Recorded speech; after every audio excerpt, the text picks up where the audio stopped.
माँ को नहीं देने पैसे। कहते हैं औरत ही घर को जोड़ कर रखती है, पर क्या हो जब एक औरत ही अपने घर को तोड़ने में लगी हो। ऐसी ही कहानी है जानवी की। जानवी का पति नरेश जानवी को खर्च ना देकर अपनी माँ को सारे पैसे दे दिया करता था। बस यही बात जानवी को बिल्कुल पसंद नहीं थी। ऐसे ही एक रात जब नरेश ऑफिस से घर आता है तो जानवी अपने पति पर भड़कते हुए कहती है, नरेश जी मैं कह रही हूँ, अगर ये घर बर्बाद हुआ ना तो वो सिर्फ आपकी माँ की वजह से होगा। आप मेरी बात माने या माने, लेकिन माँ जी फिजूल खर्ची बहुत करती हैं और आप ही के सारे पैसे माँ जी को पकड़ा देते हैं। अरे कुछ पैसे मेरे हाथ में दे देंगे तो कुछ हो जाएगा क्या? क्या जानवी, कैसी बात कर रही हो तुम? माँ ने बचपन से मुझे पाल पोस कर बड़ा किया है, तब तो माँ ने इस घर को बर्बाद करने की नहीं सोची, और अब तुम ये कह रही हो कि माँ इस घर को बर्बाद कर देगी? हद होती है। जी हाँ, वो इसलिए क्योंकि उस टाइम ससुर जी कमाने वाले थे, लेकिन अब तो ससुर जी परलोक सिधार गए हैं और कमाने वाले इकलौते आप हैं। इसीलिए वो आपकी कमाई पानी की तरह बहाती हैं। जानवी, मुझे अपनी माँ के बारे में कोई बात नहीं करनी। अगर तुम्हें यही बात करनी है तो तुम खुद से करो, पर मुझसे ऐसी बातें बिल्कुल भी मत करो, समझी तुम? इतना बोलकर नरेश वहां से चला जाता है, लेकिन जानवी को नरेश की बातें बुरी लग जाती है। नरेश जी, आपको बड़ा अपनी माँ के ऊपर प्यार आता है ना, और सारे पैसे आप अपनी माँ को ही देते हैं। देखना, एक दिन ऐसा आएगा जब आप इस घर की मालकिन मुझे बनाएंगे और घर के सारे पैसे मुझे देंगे। जानवी भी गुस्से में अब अपने काम में लग जाती है। समय यूं ही गुजरता है और एक दिन नरेश अपने घर से ही ऑफिस का काम कर रहा था, तभी जानवी उसके पास आती है और उसका हाथ पकड़कर उसे हॉल में ले जाती है। ये तुम क्या कर रही हो?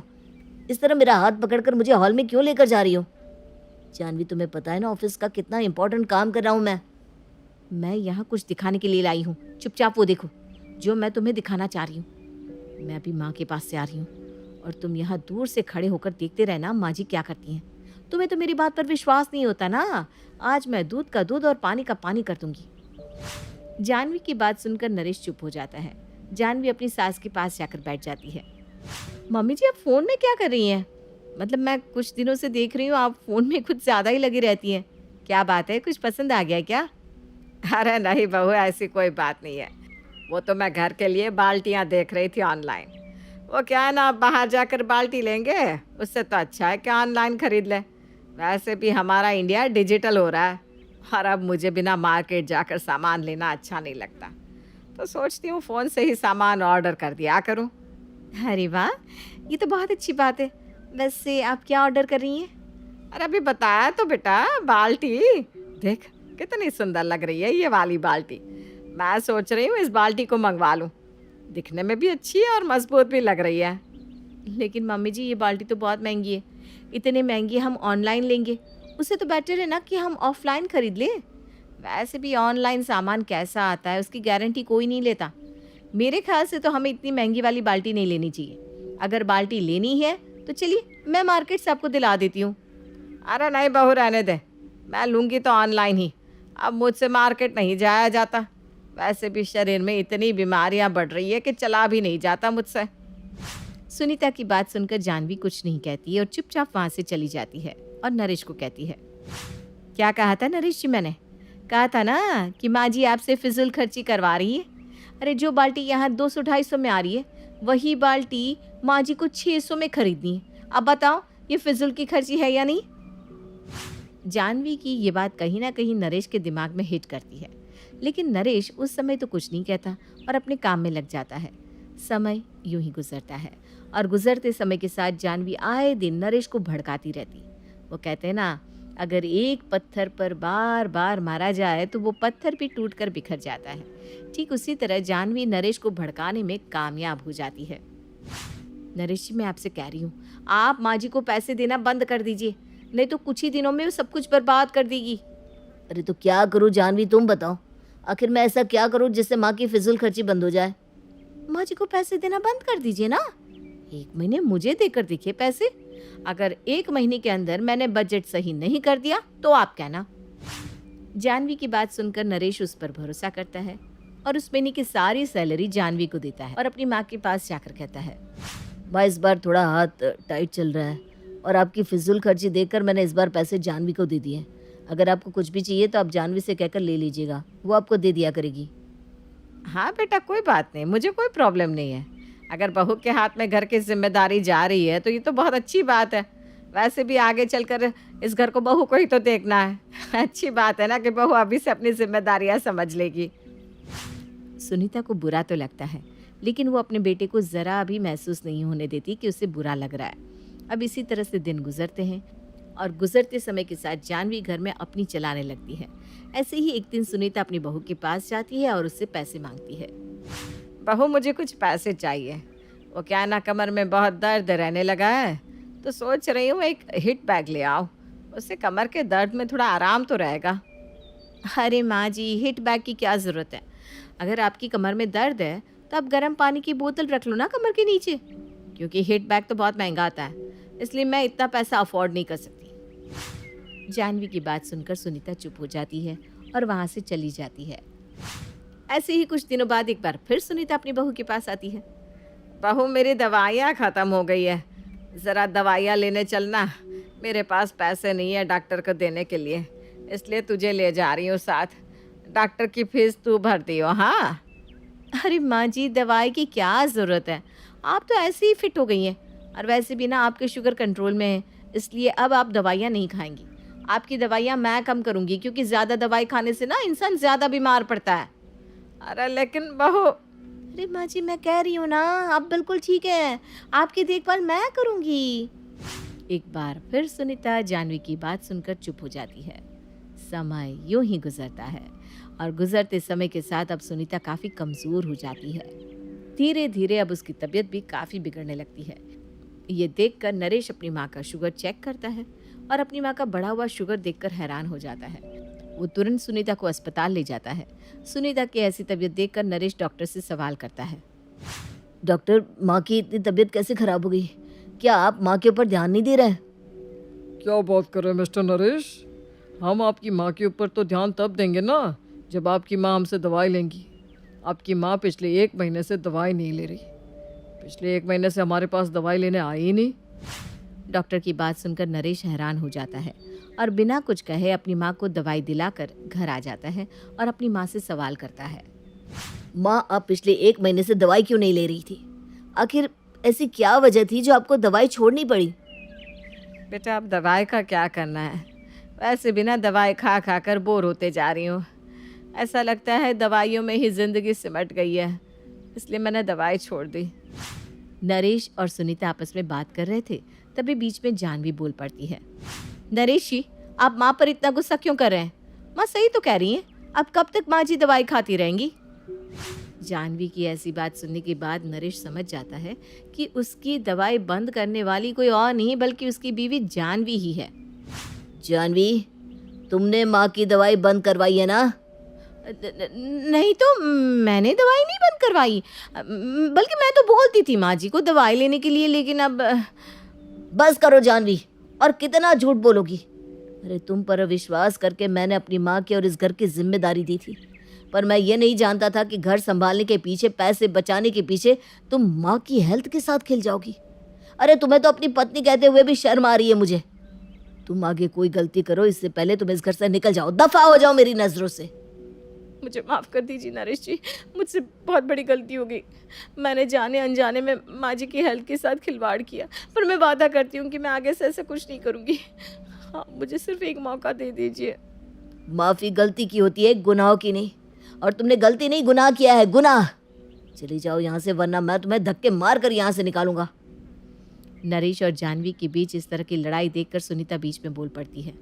अरे नरेश, जाने देना, गलती हो गई बहू से, और वैसे भी गलती तो इंसान से ही होती है ना। बहू भी तो इंसान है, बहू को एक मौका दे दे, क्योंकि अगर तूने बहू को यहाँ से भेजा तो तेरे सर की कसम तू मेरा मरा हुआ मुंह देखेगा। अपनी माँ की बात सुनकर नरेश अपनी पत्नी को माफ़ कर देता है और उसे घर में रोक लेता है, जिसके बाद जानवी को भी अपनी गलती का एहसास होता है और वो अपनी सास से माफ़ी मांगती है। नरेश की माँ अपने बेटे से मिलने दिल्ली आ रही है। इस बात का पता चलते ही नरेश के दिल में हलचल मच जाती है। नरेश अपनी माँ के स्वागत की तैयारी में लग जाता है, साथ ही उसे डर भी सताने लगता है कि उसकी माँ कहीं अपनी पुरानी जिद पर फिर से बैठ ना जाए। हे भगवान, इस बार बचा लो, अगले साल पक्का माँ की जिद पूरी कर दूंगा। तभी दरवाजे की घंटी बजती है। नरेश दरवाज़ा खोलता है तो सामने अपने मकान मालिक को देखकर हैरान हो जाता है, क्योंकि उनके साथ एक सुंदर सी लड़की भी थी। अब नमस्ते अंकल, कुछ काम था, मुझे बुला लेते। आपने क्यों कष्ट किया? अरे नहीं नहीं, इसमें कष्ट कैसा, मैं तो बस तुम्हें रीना से मिलवाने आया था। आज से रीना तुम्हारे साथ इसी फ्लैट में रहेगी। अंकल, कोई लड़का फ्लैटमेट नहीं है? एक अनजान लड़की के साथ रहना मेरे लिए थोड़ा अजीब होगा। देखो नरेश, मैं तुम्हें पहले भी बता चुका हूँ कि इस फ्लैट में तुम्हें किसी ना किसी के साथ एडजस्ट करना ही होगा, या फिर तुम अकेले पूरे फ्लैट का किराया दे दो, मैं किसी को नहीं रखूँगा। नरेश अपने मकान मालिक की बात सुन के रीना के साथ रहने के लिए तैयार हो जाता है, पर अंदर ही अंदर उसे ये बात खाने लगती है कि वो अपनी माँ को क्या जवाब देगा जब उसकी माँ रीना के बारे में उसे पूछेगी। दिन बीतने लगते हैं। नरेश और रीना अच्छे दोस्त भी बन जाते हैं, पर अभी भी नरेश अपनी प्रॉब्लम का सॉल्यूशन नहीं ढूंढ पाता। एक दिन नरेश बहुत परेशान सा बैठा होता है। तभी रीना उसे पूछती है, क्या हुआ नरेश, तुम काफी परेशान लग रहे हो, सब ठीक तो है ना? हाँ सब ठीक है, बस एक छोटी सी प्रॉब्लम है। वो एक्चुअली 2 दिन बाद मेरी माँ मुझसे मिलने आ रही है। अरे तो इसमें प्रॉब्लम क्या है, ये तो खुशी की बात है। हाँ रीना, बट मेरी माँ एक जिद लेकर बैठ गई है कि मैं शादी कर लूँ, पर मैं अभी इस चीज़ के लिए तैयार नहीं हूँ। ऊपर से जब वो तुम्हें देखेगी तो 100 सवाल करेगी, क्या जवाब दूंगा? अरे इसमें कोई टेंशन वाली बात नहीं है, मेरे पास ना इस प्रॉब्लम का सलूशन है, जिससे ना तुम्हें शादी करनी पड़ेगी और ना ही तुम्हारी माँ मेरे बारे में कुछ पूछेंगी। रीना की बात सुनकर नरेश सोच में डूब जाता है। वो सोचता है कि रीना खुले ख्यालों वाली लड़की है, कहीं माँ को सच बता ना दे। नरेश को सोच में डूबा देखकर रीना कहती है, अरे क्या हुआ, किस सोच में पड़ गए? डोंट वरी, जैसा तुम सोच रहे हो ना वैसे कुछ भी नहीं है, मेरे पास एक प्लान है। मैं कुछ समझ नहीं पा रहा हूँ, कैसा प्लान? मैं समझाती हूँ। हम ना एक कॉन्ट्रैक्ट मैरिज कर लेते हैं। फिलहाल मेरे पास जॉब नहीं है, तो तुम इस रूम का किराया दे देना जब तक तुम्हारी माँ यहाँ रहेंगी, सिर्फ तब तक। और तुम अपनी माँ से कह देना कि मैं तुम्हारी पत्नी हूँ, इससे वो मेरे यहाँ रहने पर कोई सवाल भी नहीं करेंगी। अरे बात तुम्हारी ठीक है, पर माँ से झूठ बोलना, ना ना बाबा, मैं ये रिस्क नहीं ले सकता। कोई और आइडिया दो ना तुम। देखो मंजूर हो तो बोलो, वरना सच बता दो, मुझे कोई प्रॉब्लम नहीं है। रीना की बात सुनकर नरेश सोच में डूब जाता है। बहुत सोचने के बाद जब उसे कोई रास्ता नहीं मिलता तो वो रीना के बताए हुए रास्ते पर चलने के लिए तैयार हो जाता है। वो रीना से बात करता है और अपनी माँ की पसंद और नापसंद के बारे में बताता है। रीना भी नरेश की सभी बातों को ध्यान से सुनती है ताकि कहीं उससे कोई गलती ना हो जाए। आखिर वो दिन भी आ जाता है जब नरेश की माँ उससे मिलने दिल्ली आ जाती है। नरेश अपनी माँ को फ्लैट पर लेकर जाता है। जैसे ही नरेश की माँ फ्लैट के अंदर जाती है, रीना उसके पैर छू लेती है। ये देखकर नरेश की माँ थोड़ी घबरा जाती है और नरेश से पूछती है, अरे बेटा नरेश, ये कौन है? माँ ये आपकी बहू रीना है। माफ़ी चाहता हूँ, सब कुछ इतनी जल्दी में हुआ कि आपको बता ही नहीं पाया, इसलिए सोचा कि क्यों ना आपको सरप्राइज दिया जाए। अरे बेटा, मैं तो बस तेरा घर बसा हुआ देखना चाहती थी। हाँ, बहुत अरमान थे अपनी इकलौती बेटी की शादी को लेकर, लेकिन कोई बात नहीं, शायद किस्मत को यही मंजूर होगा। ये कहते ही नरेश की माँ रीना को गले लगा लेती है। रीना बेटिया, मेरा बेटा ना थोड़ा नादान है, पर तुम काफ़ी समझदार लगती हो और मैं जानती हूँ कि तुम इसका बहुत अच्छे से ध्यान रखोगी। माँ आप चिंता मत कीजिए, मैं सब संभाल लूंगी। नरेश की माँ अपने बहू और बेटे के साथ खुशी खुशी रहने लगती है। दिन बीतने लगते हैं। नरेश की माँ और रीना का रिश्ता बहुत मजबूत होता चला जाता है। वो दोनों सारा दिन एक साथ रहती और खूब बातें करती। इधर साथ रहते रहते नरेश और रीना भी एक दूसरे से प्यार करने लगते हैं। दोनों को इस बात का एहसास हो जाता है, फिर भी वो इस बात को छुपा कर ही रखते हैं। एक दिन नरेश की माँ और रीना शादी के बारे में बात करने लगते हैं। रीना बिटिया, ये तो नरेश ने मुझे बिना बताए शादी कर ली, वरना मैं तो अपनी इकलौती बेटी की शादी इतनी धूमधाम से करती कि सारी दुनिया देखती रह जाती। अच्छा माँ, आप ऐसा भी क्या करती नरेश और मेरी शादी में जो दुनिया देखती रह जाती? अरे बिटिया, एक माँ के अरमान तुम अभी नहीं समझोगी। मैं तो अपनी बहू को एक रानी की तरह लेकर आती और शादी भी बिल्कुल शाही अंदाज में करती, पर मेरे तो सारे अरमान ऐसे ही रह गए। खैर, मुझे तो अपने बेटे और बहू की खुशी चाहिए बस। ये कहते हुए नरेश की माँ की आंखों में आंसू आ जाते हैं। रीना भी ये सुनकर ख्यालों में खो जाती है, क्योंकि वो भी मन ही मन खुद को नरेश की पत्नी और उसकी माँ की बहू मानने लगी थी। शाम को जब नरेश ऑफिस से घर आता है तो रीना खुद को रोक नहीं पाती और नरेश के सामने उसकी माँ को अपने और नरेश के रिश्ते का सारा सच बता देती है। रीना की बात सुनकर नरेश की माँ दोनों से बहुत नाराज हो जाती है और घर वापस जाने की बात करने लगती है। तुम दोनों ने मुझसे सच छुपाकर बहुत ठेस पहुंचाई है मुझे। अब तुम लोगों के साथ नहीं रहना चाहती मैं। कल ही वापस चली जाऊंगी अपने घर। माँ, मुझे माफ कर दो। ये सब मैंने रीना के कहने पर ही किया है, वरना मैं भी आपको कभी ठेस पहुंचाने के बारे में सोच भी नहीं सकता। हाँ माँ, हमने ये सिर्फ आपका दिल रखने के लिए किया। प्लीज़ हम दोनों को माफ़ कर दीजिए। तुम दोनों ने मेरे अरमानों के साथ खिलवाड़ किया है, और वैसे भी मुझे अपने बेटे के लिए एक अच्छी लड़की ढूंढनी है, इसलिए मेरा यहाँ से जाना ही बेहतर होगा। माँ की ये बात सुनकर रीना खुद को रोक नहीं पाती।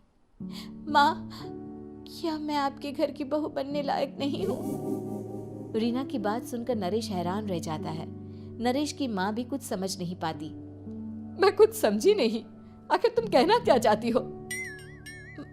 माँ, मैं वो नरेश से बहुत प्यार करती हूँ और साथ ही साथ मैं आपको भी अपनी माँ मान बैठी हूँ। आज जब आपकी बातें सुनी तो खुद को रोक नहीं पाई, इसलिए सारा सच आपको बता दिया। रीना की बात सुनकर नरेश की माँ की आंखों में आंसू आ जाते हैं और वो अपने बेटे नरेश और रीना को गले लगा लेती है। मेरे घर की बहू तो सिर्फ रीना बिटिया ही बनेगी।